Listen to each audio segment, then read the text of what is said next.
Hello' ফ্ৰেণ্ডসকল, MD Assam YouTube চেনেলটিলৈ সকলোকে পুনৰবাৰ স্বাগতম জনাইছোঁ।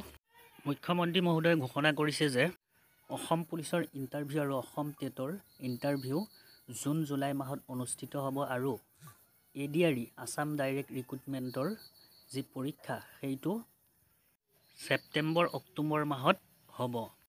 আৰু বছৰ আগতে অসমত ইলেকশ্যন হৈছিলে, তেতিয়া মই অসমৰ ৰাইজক কৈছিলোঁ যে যদি বিজেপি চৰকাৰ আহে আমি 1 লাখ ল'ৰা ছোৱালীক চৰকাৰী চাকৰি দিম। কোনেও মোক বিশ্বাস কৰা নাছিলে যে 1 লাখ চাকৰি ক'ৰ পৰা হ'ব। আজি আপোনালোকে দেখিলে যে চাওঁতে চাওঁতে আমি 1 লাখ চৰকাৰী চাকৰি দি শেষ কৰিলোঁ। এতিয়া আমি কি সিদ্ধান্ত লৈছোঁ যে 1 লাখ চাকৰি আগত দিলোঁ, এতিয়া আমি নতুনকৈ আৰু 50,000 চৰকাৰী চাকৰি দিম। আজিকালি চাকৰি বুলি ক'লে দালাল নাথাকে। পুলিচৰ ইণ্টাৰভিউ হ'ব জুলাইত, শিক্ষকৰ ইণ্টাৰভিউ হ'ব জুলাইত, চতুৰ্থ তৃতীয় বৰ্গৰ চাকৰি ইণ্টাৰভিউ হ'ব আগষ্ট ছেপ্টেম্বৰত। অৰ্থাৎ 1 লাখ চাকৰি শেষ কৰি এতিয়া আমি 1.5 লাখ চাকৰি দিবৰ কাৰণে গৈ আছোঁ।